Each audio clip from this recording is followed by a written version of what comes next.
I'm sorry, guys. I'm really sorry. Are we having fun yet? Guys, today we're talking about Jock Landale, and I feel like I really owe you an apology. I was completely wrong about Jock Landale so far, but I was completely wrong. But before we talk about that, really quickly, if you guys want to enter the giveaway, we will be giving away a Tim Duncan plaque. Last winner was Marcus Hernandez, so shout out to you.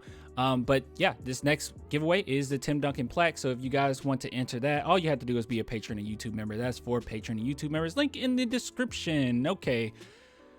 All right, I'm glad I got that out of the way because we got to talk about this. All right.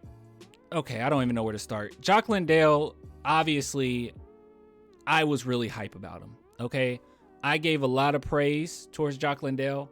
I felt as if he's going to be one of the better bigs we've had on the Spurs in the past. And thus far, he has been proving me wrong. Now, I'm not saying this as in to say like he just sucks or he's just no. He is still a good player. He's still a good shooter. But what I thought he could become is not what he is. So this whole time I was kind of assuming that he will become over time or over, the few games that he's played, that he'll turn more into a, just all around good big man, kind of how he was with Australia. But one glaring issue that I was not looking at was the fact that you can't keep him on the court too long. Defensively, he is not 100% there. Now, statistically, you're not going to necessarily see it, okay? And you're going to see a few blocks here and there and whatnot. You're going to see a couple steals here and there. But overall, guys, trust me, he is not there defensively. Like a lot of people that were comparing him to Matt Bonner, I was yelling at you. I was arguing with you. I was like, there's no way. Like, Jock Landale is not Matt Bonner 2.0, but you guys were right. He's Matt Bonner 2.0, which isn't a bad thing, okay? Matt Bonner was that guy, but Matt Bonner was that guy behind Tim Duncan. And right now, Jock Landale, it is in your face. And there's so many glaring issues on defense to the point where he's going to be one of those players, at least for the time being, that you cannot keep on the court that long.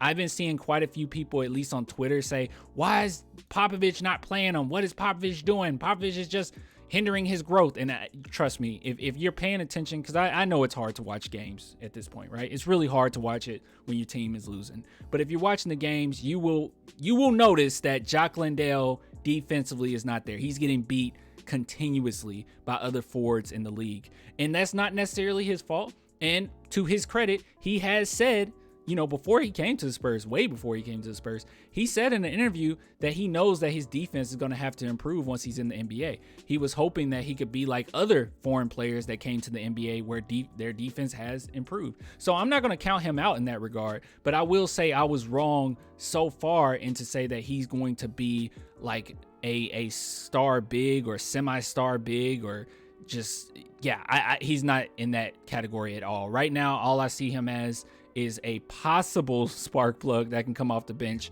And I say possible, and I really mean possible, because at this point, I don't even know if that's consistent. Now, you can see minute-wise, like, oh, well, he didn't get minutes right here. But most of these games, especially of late, or, the last few games we watched, when he gets minutes, it's still not necessarily there, man. We got 22 minutes here against Toronto, 1 for 6. 2 for 2, that's good. 1 for 1, that's good. 17 minutes, 3 for 7. 17 minutes, 4 for 6, that's good. But then you got 17 minutes, 0 for 5. It's just not good. It just doesn't look good offensively or defensively.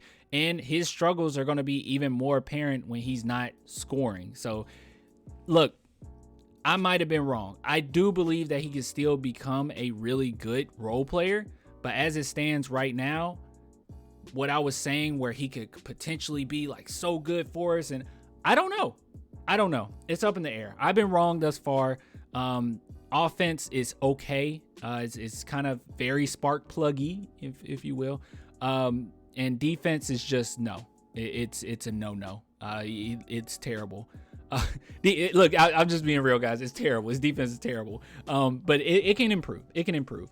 I think that oftentimes he is in the right place, but it's just, I don't know. He's a little flat-footed. He's a little undersized, which is weird because, you know, height-wise, if you just look at it on paper, it's not that bad. But no, he is undersized against other guards, or other forwards, and he's not as athletic, and he's getting beat a lot. But that can improve. Everything can improve. It's only his first time being in the NBA, so I understand it. And he is a really good shooter when he's, you know, most of the time, sometimes, half of the time he's a really good shooter. So we'll wait and see, man. I don't want to just dog on him because I really do like Jock Landale. And I will say, last month it wasn't that bad. Like, it was okay. So, you know, we'll see what happens, man. It's a lot of growth that has to happen. I understand that he's in a completely different environment, complete different talent that he has to go against every night. So I get it. But right now I was wrong, and I hope that I'm not continuously wrong from this time being. But anyways, I'll get with you guys later, man. That's just my thoughts on it. Let me know what you feel about Jock Landale. Until next time, I'm sorry.